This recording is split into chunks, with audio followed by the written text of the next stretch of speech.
चलिए, सभी को मेरा प्रणाम।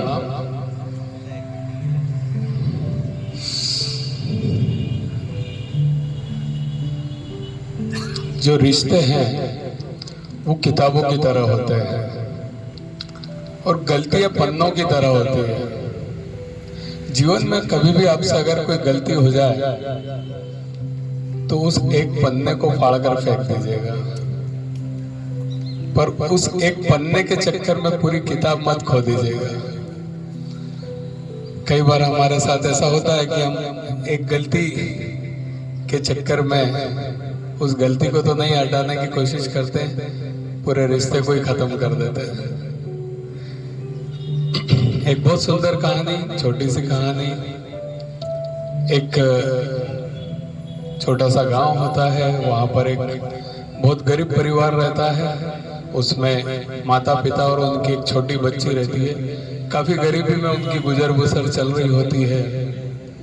बच्ची हमेशा अपने पापा से पूछती कि अपना अच्छा समय कब आएगा, हमारे घर में भी सब सुख सुविधाएं कब होंगी, ऐसा उनसे प्रश्न करती रहती थी। तो उसके पिताजी रोज उसको घर के बाहर ले जाते और दूर एक पहाड़ दिखाते। वो बोलते, वो जो पहाड़ देख रहे हो ना बेटा, वहां पर ऊपर वाला रहता है और तुम बस उससे प्रार्थना करा करो, हमारे अच्छे दिन जरूर आएंगे। पिताजी ये बोल बोल के उस लड़की का हौसला बढ़ाया करते थे और लड़की भी हमेशा उस ऊपर वाले से प्रार्थना करा करती थी। एक दिन ऐसा आया कि उसके पिता की नौकरी लग गई। जो राज्य था उसमें सैनिक की भर्ती में उसकी नौकरी लग गई, वो सैनिक बन गया। घर में मिठाइयाँ मिठाइयाँ बटी, अच्छा खुशी का माहौल आया कि नौकरी लग गई। थोड़े दिन बीते थे कि किसी पड़ोसी राज्य ने हमला कर दिया और युद्ध की तैयारियां हो गई। जो ये सैनिक था, पिता था, इसका भी उसमें नंबर आ गया जाने में कि एक टुकड़ी जाएगी जिसमें आपको भी जाना है। घर में बड़ा माहौल गमगीन हो गया कि अब युद्ध पे लड़ने जाना है। लड़की बहुत रोई, अपने पिता से गले लगकर रोई कि पिताजी, ये मैंने भगवान से क्या मांग लिया कि आपकी जान पर आ गई, अब आप युद्ध लड़ने जा रहे हैं और मत जाइए और ऐसा वैसा।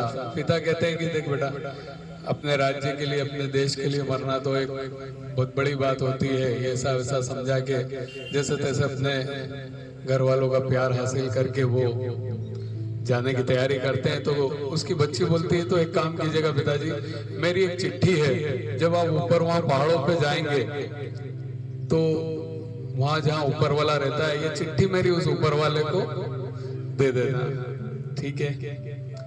पिता भी अंदर ही अंदर सोचता है कि मैं तो इस बच्ची का हौसला बढ़ाने के लिए ऐसे इससे बोलता था कि पहाड़ों पे ऊपर वाला रहता है, और इसने तो सच मान लिया।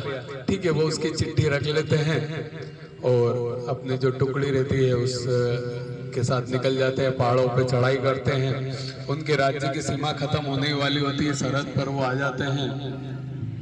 तो उसके दिमाग में आता है कि यार शायद मैं युद्ध में बचूं न बचूं, मेरी जो लड़की ने चिट्ठी दी है, मैं इसको, चूंकि आखिरी पोस्ट ऑफिस रहता है, आखिरी गांव रहता है, इसको वापस पोस्ट कर देता हूँ। वो पढ़ता नहीं है चिट्ठी कि उसमें क्या लिखा है, और इस चिट्ठी के ऊपर वो अलग से लिखता है कि मैंने बेटा तेरे से झूठ बोला था, वहां पहाड़ पे कोई ऊपर वाला नहीं रहता है। और ये करके वो लास्ट जो पोस्ट ऑफिस होता है वहां से वो चिट्ठी उसकी लड़की के लिए पोस्ट कर देता है। सोचता है कि ठीक है, लड़की थोड़ी नाराज होगी, लेकिन उसे मैं ऐसे उसमें नहीं रख सकता, कंफ्यूजन में नहीं रख सकता। और ये करके वो युद्ध में चले जाते हैं। 2-3 महीने तक लड़ाई चढ़ती है। बहुत लड़ाई होने के बाद गांव में खबर आती है कि धीरे धीरे उसकी टुकड़ी के सारे सिख थे, सैनिक थे, सभी लोग मारे गए। जब गांव में खबर पहुंचती है तो उनके घर गमगीन माहौल हो जाता है, बड़ा दुख होता है। लड़की भी बहुत रोती है, बहुत गम में ही उनकी जिंदगी चल रही होती है। 3-4 महीने में एक व्यक्ति बिल्कुल दुबला पतला, बिल्कुल बेहाल में, फटे हाल में आता है। लड़की देख के तुरंत पे जाती है कि ये मेरे पिताजी हैं। बहुत खुश होती है, उनके गले लग जाती है। ये जो सैनिक है उसको सामने वाले जो राज्य वाले सैनिक थे वो पकड़कर बंदी बना के ले जाते हैं, उसको खूब मारते हैं, खूब यातनाएं देते हैं, पर किसी तरह वो वहां से बचकर भागकर अपने गांव वापस आ जाता है। पिता पुत्री का मिलन चल ही रहा होता है और इतने में वो डाकिया, एक व्यक्ति आता है जो डाकिया होता है, वो वही चिट्ठी लेके आता है और बोलता है मुझे माफ कीजिएगा, चूंकि पहाड़ी पर लड़ाई चल रही थी, युद्ध चल रहा था, इसलिए हम ये चिट्ठी डिलीवर नहीं कर पाए। ठीक है, पिता सोचता है कि ये तो वही चिट्ठी जो मैंने वापस भेजी थी। वो सोचता है मेरी बेटी ने लिखा क्या था, ये तो पढ़ लूं एक बार। तो वो चिट्ठी खोलते हैं और पढ़ते हैं तो बेटी ने उसमें लिखा होता है कि भगवान, ऊपर वाले भगवान मेरे पिता को युद्ध से सुरक्षित घर वापस पहुंचा देना। तो बात थी फेथ की, बात थी विश्वास की, बात थी श्रद्धा की, बात थी बिलीफ की, कि उस लड़की को बिलीफ था, उस लड़की को यकीन था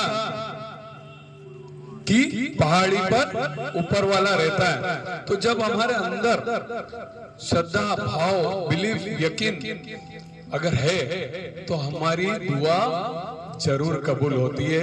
यही इस कहानी का सार है। तो ऊपर वाले पे विश्वास करना है, भरोसा करना है, तो फिर आपको अंदर कोई डाउट नहीं होना चाहिए। अगर डाउट है तो फिर आपकी दुआ कभी कबूल नहीं हो सकती। तो आपका बिलीफ बहुत मजबूत होना चाहिए, ऊपर वाले के प्रति आपका विश्वास बड़ा मजबूत होना चाहिए। ये इस कहानी का सार है। आज चूंकि समय ज्यादा हो गया, अब हम सत्संग नहीं करेंगे। धन्यवाद।